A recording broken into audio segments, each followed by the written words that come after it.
Well, this episode didn't end quite the way I thought it would.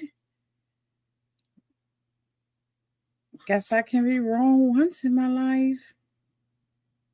Let's talk about it. Everybody needs a sweet old auntie. Everybody needs with a whoop whoop and a boop boop auntie boop. that everybody needs. You can make this up. Now you know that these are some crazy motherfuckers. Everybody needs a sweet old auntie. So why even bother? Aunties and lies, sweet old auntie. Aunties and ways. Are you okay? Are you okay? Well, welcome back, everybody. And this is Auntie. And if this is your first time being here, please like, comment, and subscribe to my channel. And to all of my new subscribers, thank you all so much for hitting that subscribe button and joining this family. To all of my nieces, nephews, and my members who have been here with me for the long haul, thank you all so much for your continued support. I was wrong. I was wrong on this here. Y'all go ahead on to put it in the chat. I was wrong. We're going to talk about it. But I tell you, when I say I was disappointed, I was extremely disappointed.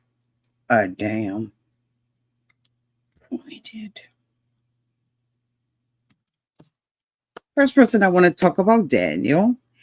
We will be interviewing with Daniel next week, and I am so excited about it. Yes, I'm trying to get all of them, y'all. I'm trying to get all of them. We got to work these schedules and stuff, but Daniel and I committed to interviewing next week, so I'm excited about that. There's been a couple of other cast members where I have them scheduled to interview as well. And so I'm going to be looking forward to bringing you the interviews of the cast of 60 Days In. So anyway, we were Daniel, and Daniel was on the mend. He is on a mend to go on general population. The last time we saw him, I was a little afraid for Daniel. Didn't know whether or not Daniel was going to get himself together. He had forgot what his name was, but he has been studying Daniel Paulson. He has been studying about, his name, keeping it in his mind and all of that kind of stuff. When we saw him last, he was in really bad condition. He indicated that he had a hip injury and was supposed to get a hip replacement. He didn't do it. And that, the little thin mattress that they had, that he had been on, was basically triggering it. And this week we see him back on the mend. He is trying to get himself together. He is still leery about, what kind of roommate he's going to have and whether or not he's going to blow his cover. And I think that a lot of us was concerned about it too. I was also concerned because, when he realized that he had the injury, I thought that he was going to succumb to, trying to get some, some drugs and stuff like that, because we know that he has been rehabilitated and he, really is trying to get himself together, right? And he wants to be an advocate for other people and help them with, their drug problems. But he is on a minute, so they move him into general population, and he's in there. He did not go to the same place where the other inmates are. This is a different facility that he's going to be in, and I'm hoping that he is at least in there with Quell. so that he can get the support and stuff like that he needed. Did not spend a lot of time on Daniel this week and everything, other than the fact that he is, exercising and, really trying to work on himself. And so, hopefully once he goes out and he's in general population for quite some time, then we'll be able to, kind of see what's going on with Daniel. This week we met Quell. Okay, Quell and I have been talking as well. Hopefully he'll be appearing before you all soon.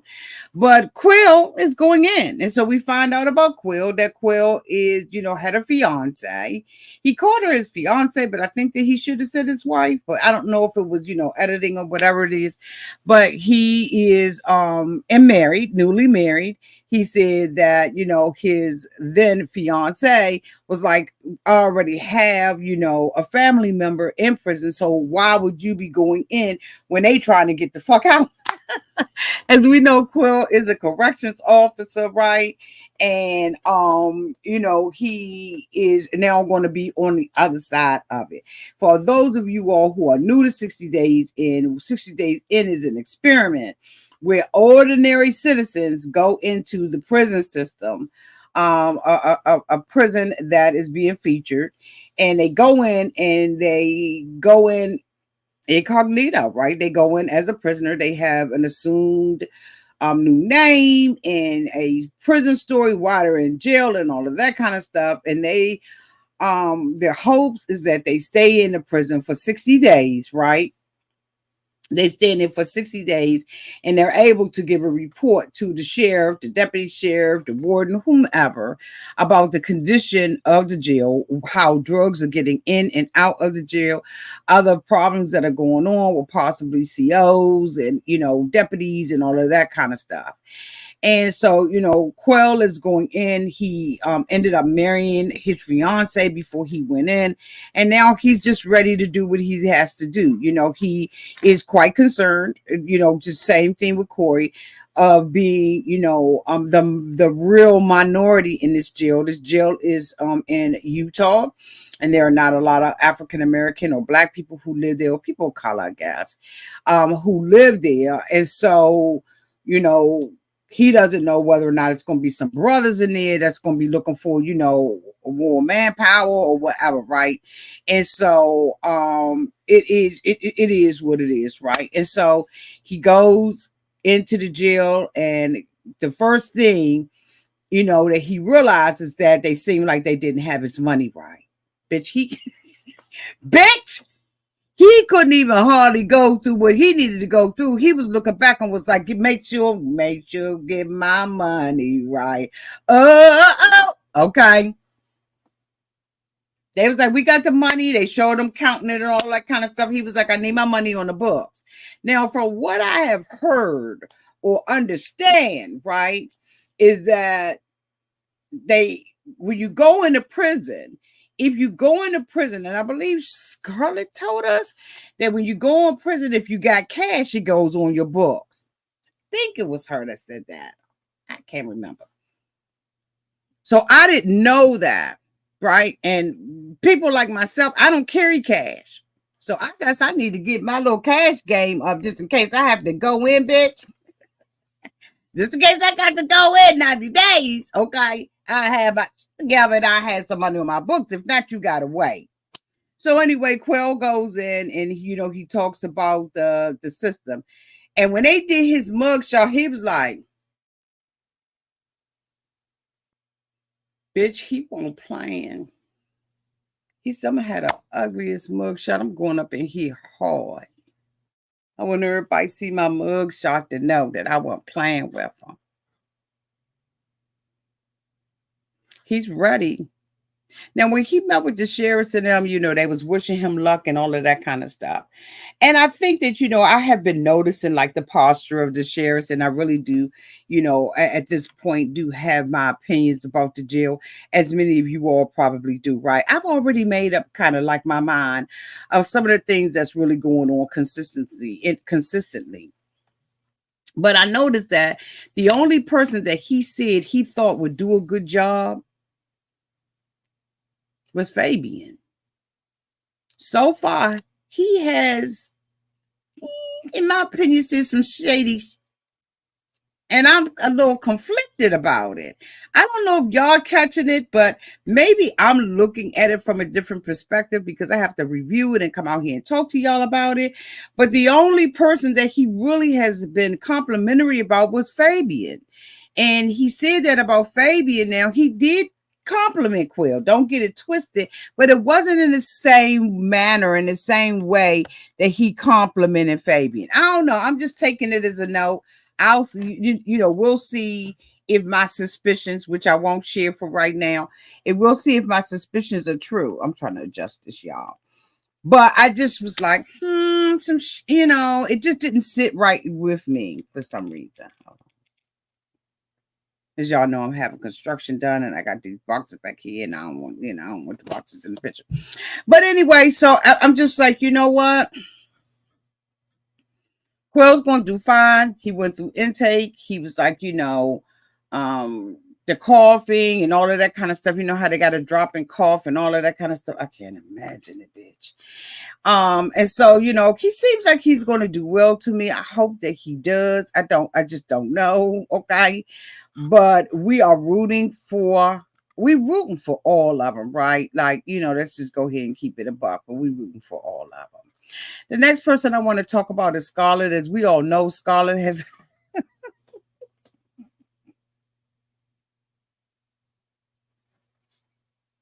Scarlet is my girl. Scarlet ain't got no cuckolds. She say what she got to say. She mean what she has to say. And it is what it is, bitch. Scarlet cannot stand that goddamn Luna.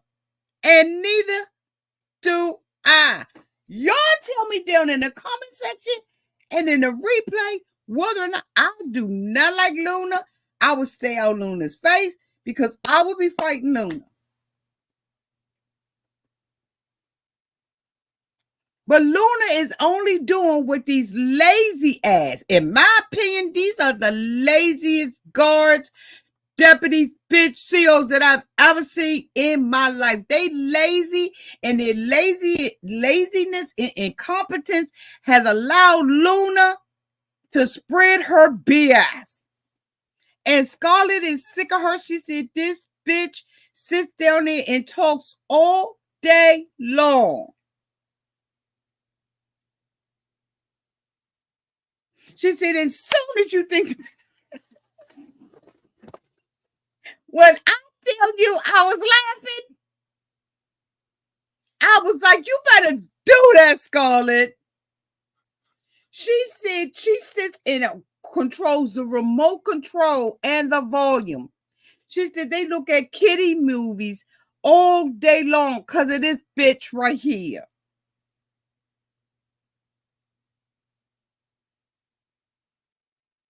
She said, just when you think she's going to shut up, she talks again. And talks about herself all day long. And when they all get locked up, she's locked up till she don't have to be locked up. She wants to be important. But she a thieving ass motherfucker. That's why she in there for fraud. The fuck? Just look at her. Looking like a rejected Nancy Drew, bitch. What the fuck is going on? But let me tell you something. That damn Scarlet, that's my girl. Scarlet said I don't bunk with her. Her and her roommate, Kayla. Y'all know she roommate with Kayla. Kayla was like, girl, she was like, she need to shut up. Her and Kayla was dragging. They was dragging Luna. And she was like, she a thief, right? She ain't here on fraud. So Scarlet, had, she was like, I'm going to find out what's going on up in this mother, okay? I'm about to start testing the system up in this camp. Scarlet is on her business. She is on her business, boo, and yours too, and Luna's. So she wanted to, set up her little phone thing, all that. So she goes to the deputy and says, "Hey, I need to set up my phone. I don't know how to do it." So Scarlet was like, "How the fuck? That's your job. Y'all are failing." Now I'm saying what Scarlet said, so don't come for me. Scarlet said y'all failing. So guess who, like Scarlet said, ready to come in and get their opinion and all their advice? Fucking thieving ass Luna. So she was like, I'm trying to set up, my little thing and all that stuff. So she was like, at the phone booth, okay, so, you do such and such. Okay, now what's your PIN number? Scarlet said, bitch.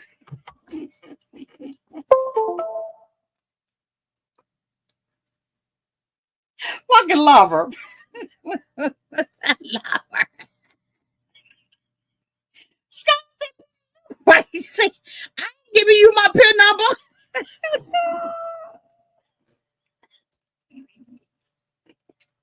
Scarlet said, "Oh, God, what? Bitch, you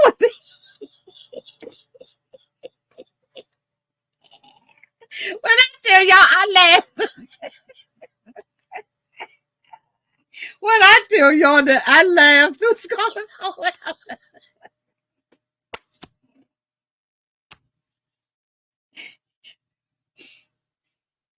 When Luna had to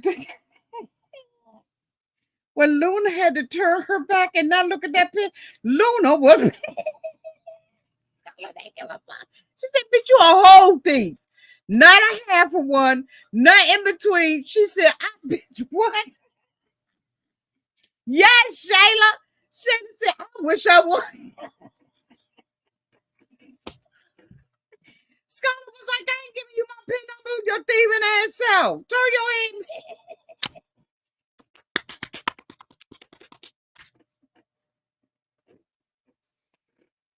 I said, "Wait a minute." Scarlet is going to get the job done. She's going to get this job done. She's sick of Luna. And she about to be outspoken. She was like, "I ain't going to be here kissing this bitch ass. And I don't need to be treated like a kid." And the stuff that she be saying, "I ain't ate beans." Look, there you go. "I ain't ate beans. I ain't did this." Scarlet was like, "I don't give."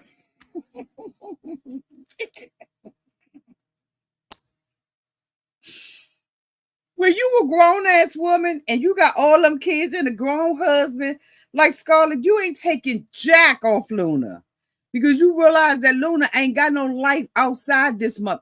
Okay, she's a queen bee up in here, but they have allowed that bull crap. So when she go around and find out from Nina and Scarlet, because she about to go around and find out from Lena, because Scarlet was like, Nina coming in here, she all cool. Wait a minute, okay, so let's go to Nina. Bitch. So of course we know Nina is the Nina. Nina is still up in the holding thing. So girl Danielle comes in. Danielle is an inmate. Danielle says she has been in and out of this jail 50 fucking times. She got frequent jail amounts. She was like, "Bitch, have you gotten a certificate or anything for being in here 50 times? They said, "Everybody know Danielle, and Danielle know her body, bitch." She been in there 50 times. Then she walked up on the camera, was like, "Wait a minute, what is going on? This wasn't in here." So Nina was like, "Bitch, I need that camera." I'm in here and I'm roughing and toughing it. I'm going, I'm going without drawers on, but I need this camera up here. So, so Nina flipped it where they was, acting like they was taking selfies and doing it for their makeup. And she had the other girl twerking. So Nina knows how to work with people where they at. And she knows how to bring the humor and all of that kind of stuff in it, and girly and all of that. So, girl, she going in General Pop. So she goes in General Pop. Scarlet sees her come in, and she sees Nina getting her little uniform and all of that kind of stuff, right? So when she gets it, Luna is talking to her and everything, and she was like, "You are so beautiful." So of course, Nina did a lot of work to be beautiful. She made sure that hair was done. She got her teeth whitened, bitch, and she made sure that their hair was, fried down, laid to the side. So, she was like, "Oh, that was so nice. We need to have a Luna compliment, when people come into jail." Nina, bitch, ain't nobody gonna be sitting up there calling no other woman beautiful all up in no jail. Luna get to do that because she part-time up in that, okay? So Nina likes to compliment and all of that kind of stuff, right? So she gets her uniform and all of that kind of stuff. And Scarlet is a little concerned, right? But she got to, be, standing to the side. She got to stand down so that whatever, when they meet each other, it's genuine. It ain't no whole bunch of bull crap, going on with it and stuff like that. I'm starting to I'm really liking Nina. I'm liking how Nina is coming in there. She is adjusting, right? She's doing more than probably what I would do, bitch, because I don't know. I'll probably be somewhere curled up in a corner or whatever, because, I'm introverted just by nature, right? That's just who I am, right? So when I get around a whole lot of people and stuff like that, that's when I kind of draw into myself. I try my best, but Nina's doing okay right now. We're going to see how this play out, but I'm trying to tell you right now, okay, we just don't know. The next person that we want to talk about, who do we want to talk about next, y'all? Let me see.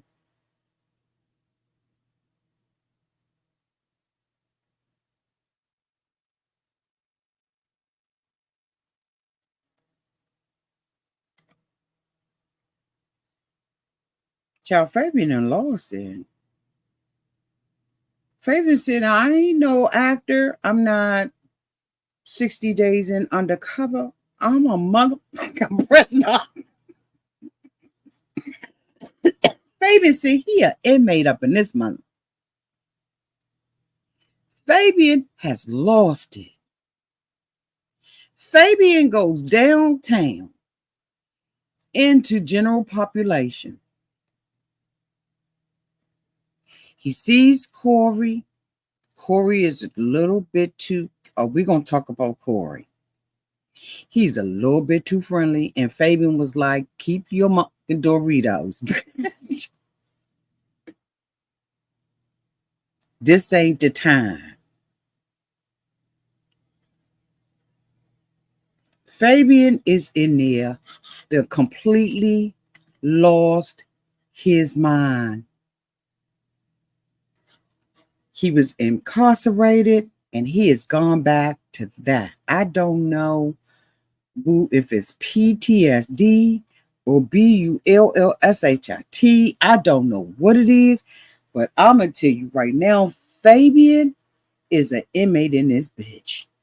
He came in there with his stuff, and honey, he don't like the guards.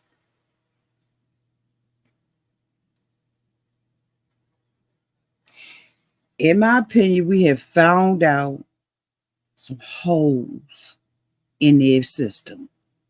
Number one is intake.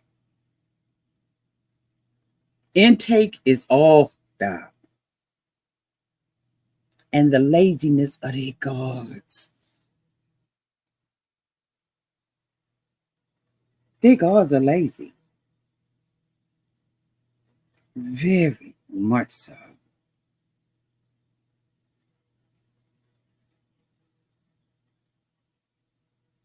They had something going on in the other side of the prison. The guy tells them to rack in or rack it up. They go in there. They sitting. You guys got to go in, put their tablets up and go on the wall or whatever. The guy says rack in or rack up, rack in. They're moving. You see them start getting on, rack in. Bitch, how fast do you want them to rack in? And what's the time limit? Then he threatens them. When I tell y'all to rack in, you rack in. So Fabian, who was up on the second level, goes up to his bunk. They took all of the pads from the guys on the first level.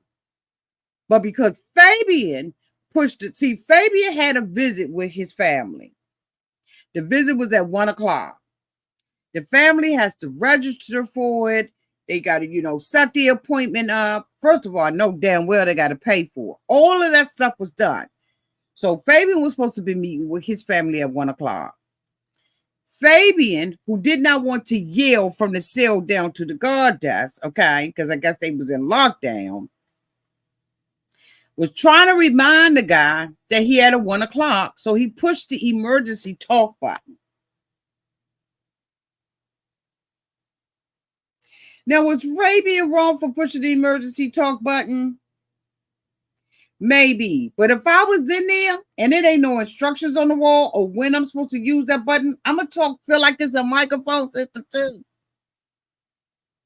So while Fabian may have been technically wrong, so the dude was like, don't abuse the emergency bell. Now, Fabian is already up in that motherfucking trigger.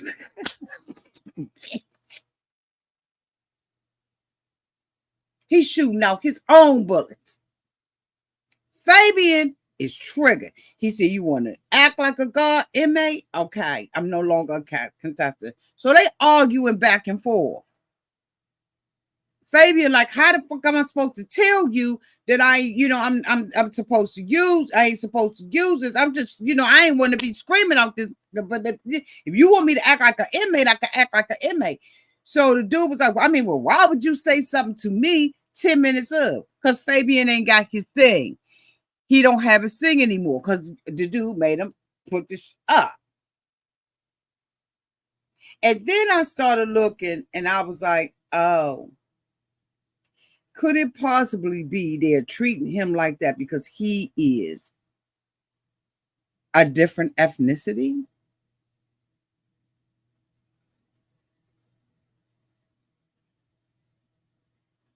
So they picking on him?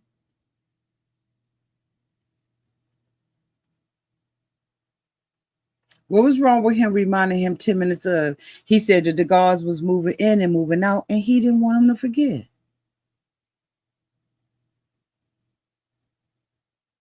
Maybe one of these things is just not like the other one.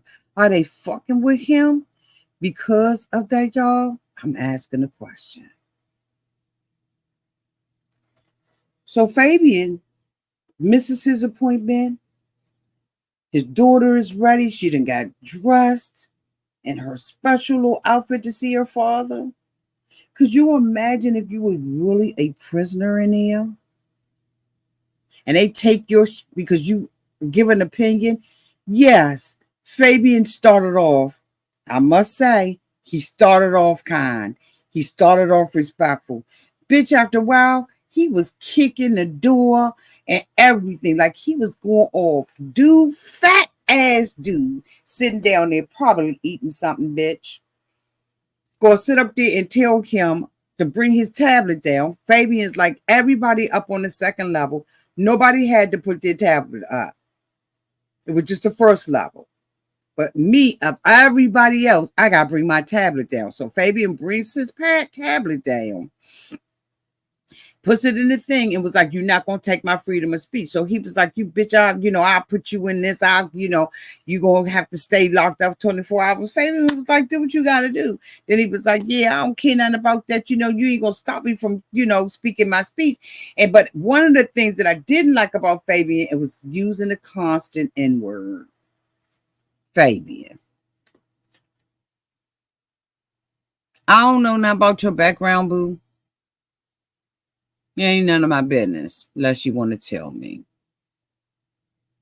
But using the N-word ain't okay for you, young.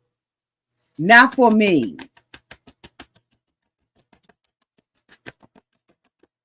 I can say it and I don't say it. It was in this, in that, in this. I was like, this right here is unacceptable. He ain't cared if they was white. He ain't cared now. He was just this and that and that. That. I said,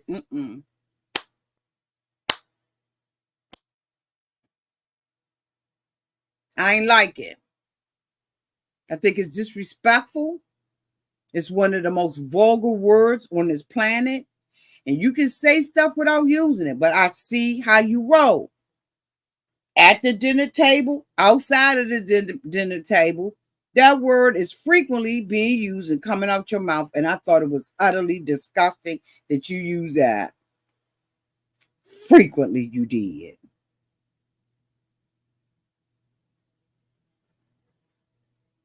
And you got 3 sons that you talking about. Are you teaching your sons that? Are your sons walking around saying that? Because you can say that to the wrong person at the right time, and somebody gonna take you down. Somebody gonna take you down. Your hairline already back a little further. Keep on. You gonna say that around and to the wrong person. And I hope that you are not giving that word to your sons, but as frequently as you used it, I would be surprised if they ever heard you use it over and over and over and over and over again. It's one thing being triggered and maybe possibly having some PTSD, but you ain't got to be using that. You that just shows, that says a lot about your character.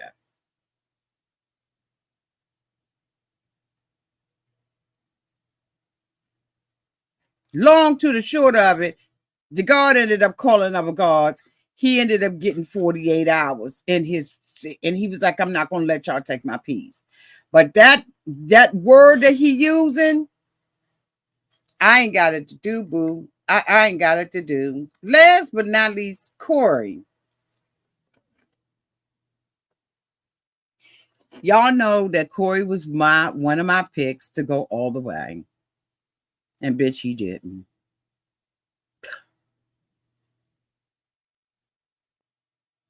Because Corey is the victim. Once that dude Glory or Glor or whatever his name was, it shooketh Corey. Corey doesn't like being isolated. He's in the room by himself. And Corey is paranoid. Now, Scarlet mentioned during her interview that jail paranoia is real. So we're going to give Corey a pass on that. But the accusations that Corey has started making towards production, Fabian came into the jail, came into the same cell block as Corey. Corey was already sitting down. Fabian came and sat down between them. They act like, they took, had that, shook each other's hand. And so Corey asked him for told him that he had a bag of Doritos and that he could have it if he wanted. And Fabian was absolutely correct. I'm not taking nothing from you in front of these people. I don't know your ass. I'm just getting in here. We got to stay out of each other's faces. So I ain't going to take it. No, thank you. He said, no, thank you. Not right now. He didn't say no. He said, not the fuck right now. Next thing you know, Corey go up in the room with his mug or cup or whatever the fuck he had. And he is pissed at Fabian because he felt like Fabian blew him off, not realizing that y'all are not friends. You don't know each other. He's too familiar with people up front like that. He has an expectation and he can't handle the rejection that Fabian did to save both of them. He ain't see it that way.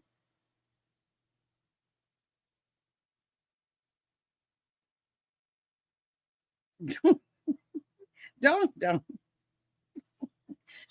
say, what if I don't like Doritos, young? Are you from DC, Dom? Because we were with young. Ow.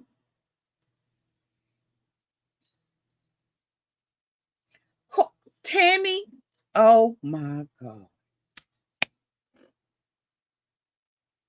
Tammy L said, I feel Corey thought it was scripted and not a real experience. I really feel like he has some serious issues. He thought that production was his fairy godmother and that he could wave something. Bitch, you are in jail. This is not real. They can't give you special privileges. They can't do any of that. And when Fabian rejected the Doritos, he did the right thing for both of them. But Corey did not see it that way.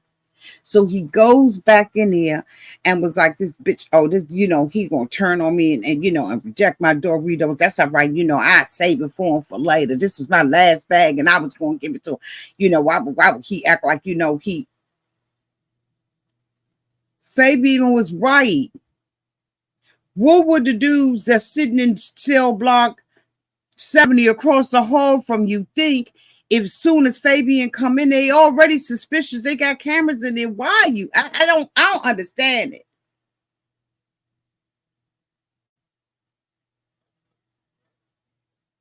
Fabian had the right mindset. We in jail. We prisoners. We're inmates. We're not stars. We're not cast members in here.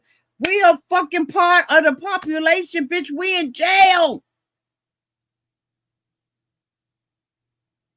But these says he ate a piece of chips in his daggone toothbrush. So now we see him laying on the bed, just banging his head, banging. And he was like, pain make you go crazy.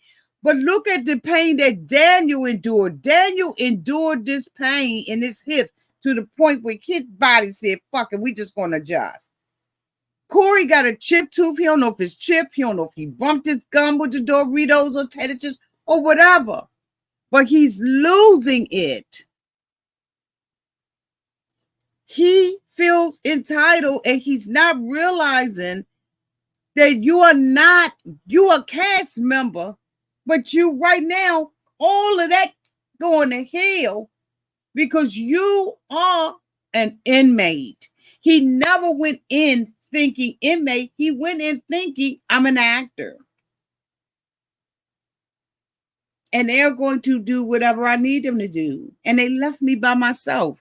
They purposely separated me from the only black friend I've ever had. They picking on me. They isolate me.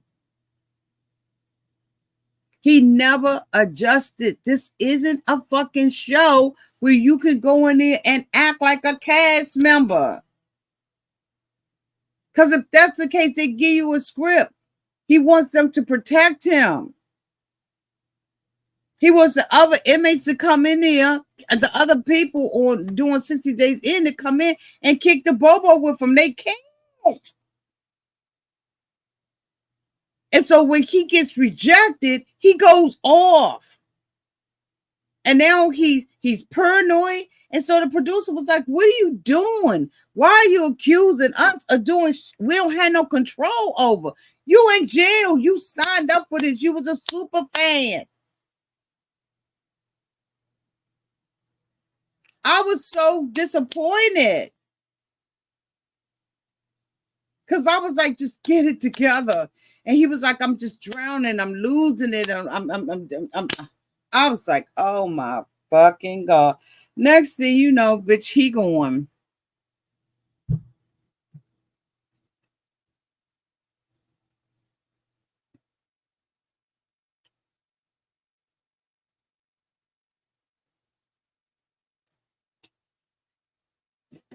They said no tap out.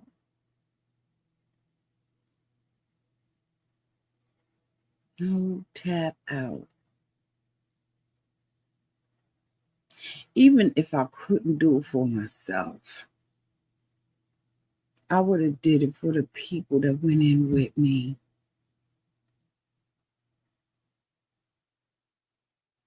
Corey stepping up and going in first was the worst mistake Corey made. He thought he had it. I thought he had it. I thought it was brave of him. But he should have went in when everybody else went in, because he wasn't ready. He needs too much support, too much validation from not only his cast members but from production. And there is, like, I don't know if Corey ever realized you're in jail.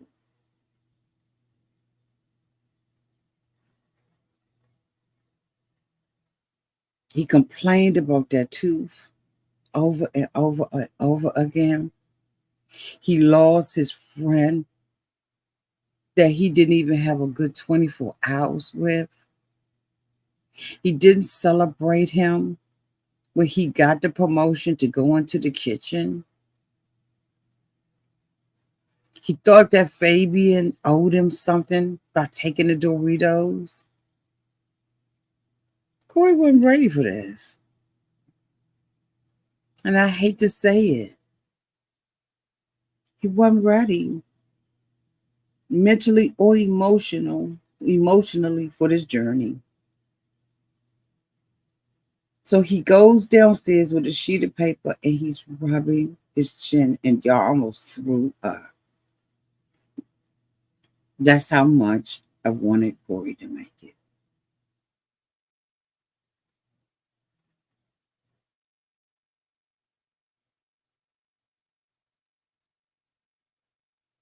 He shouldn't have went first because he needs support. He needed support that production wasn't obligated to give him. And then he got paranoid and started blaming them. So when they came in as an interview, and he was, what are we doing? Are we leaving? You gave the signal. We're just going to interview you. He couldn't even go with the flow because he had gotten so paranoid that he trusted nobody, not even his own self. They gave him, what they could give him, which is the same thing they gave Daniel. They gave him the same thing. And he said the pain was too much. But Corey didn't know whether or not the tooth was chipped or if he had cut his gum. And I think with everything that was already going on and that he was already processing in his mind, because once you see yourself as a victim, it is hard to change your mind about yourself and everything that's going on around you. Once Corey got into that victim mindset with Glory, it was over.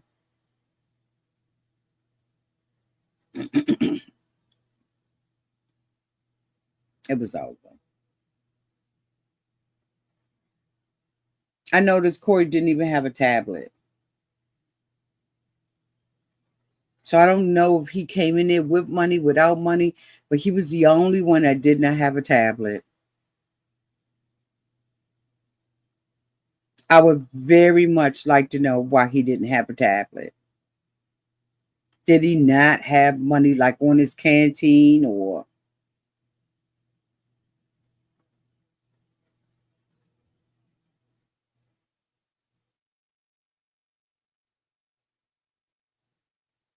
So they came and took him out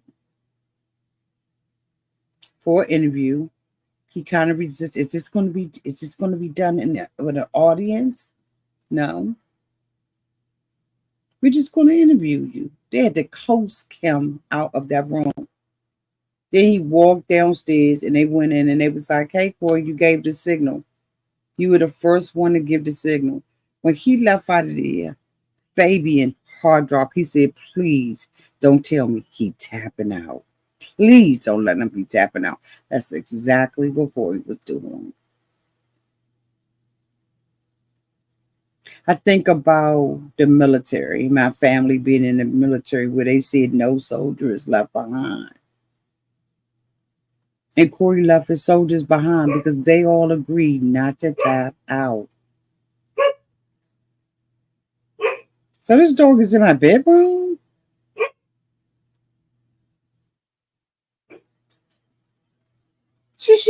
upstairs.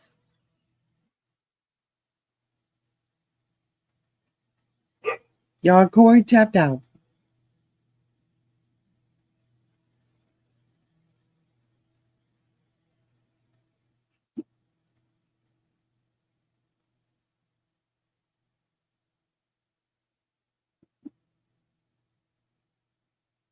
He tapped out.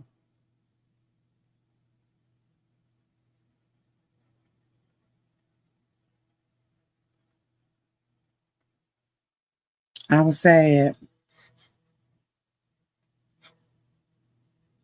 I think it just was mentally challenging for him. I just think it was a lot going on. I've been in contact with him and trying to set up an interview, and I'm hoping that he comes on and he explains a lot of, his mindset and where he was and all that kind of stuff.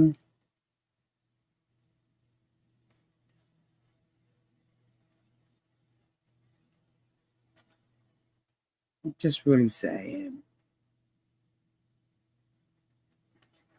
Because you tap out for whatever reasons. We saw that he was struggling, but you can't beat yourself up, and I'm hoping he's not beating himself up over this.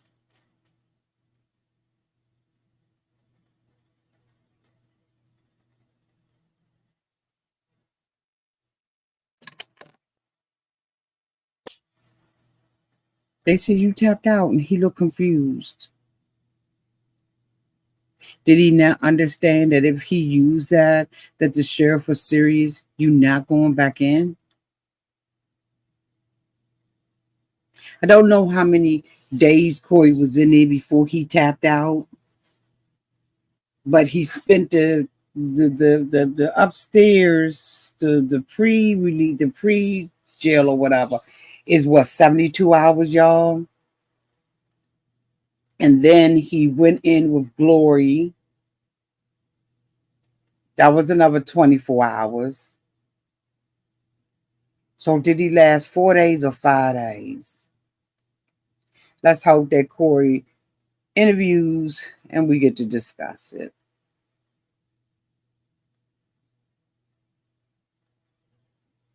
But I was sad. So now it's Daniel, Quell, and Fabian losing it too. I do too, Boot. I wish him well. I really want him to come on and get an opportunity to talk about it. I like him too, Dom Dom. I like him a lot.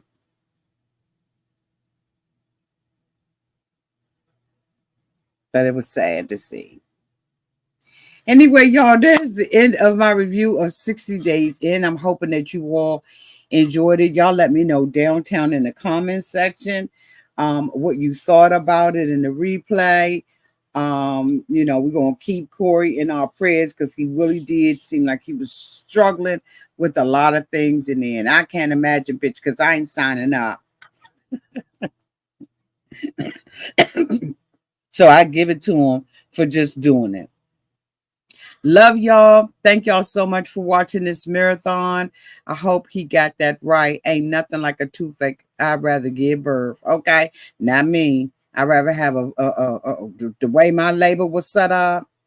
Let's see what you're saying. Do you think Fabian think they may associate him with the show since Corey came up to him, then left with the cameras? No, because Fabian never gave into it. He kept his distance from Corey, which was a good thing. He didn't take the Doritos or really have any conversations with him. I don't think so.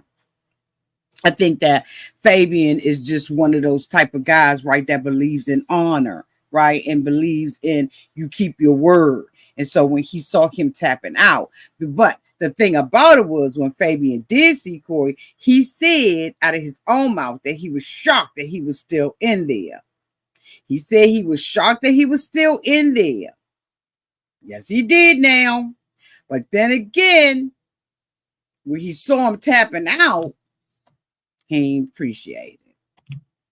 So, It is what it is, y'all, till it ain't what it ain't. I love y'all. Thank y'all again so much for being here. I appreciate you all. And like I said, let me know down in the chat, in the comment section, and in the replay what you thought about this episode of 60 Days In. I love you all so much. Thank you so much, Raydella, for holding it down for all of these videos. I appreciate you so much, more than you ever know. I love you all. Y'all have a great night on purpose. And until we meet again, y'all be safe out there in those streets and in the water. Bye, y'all.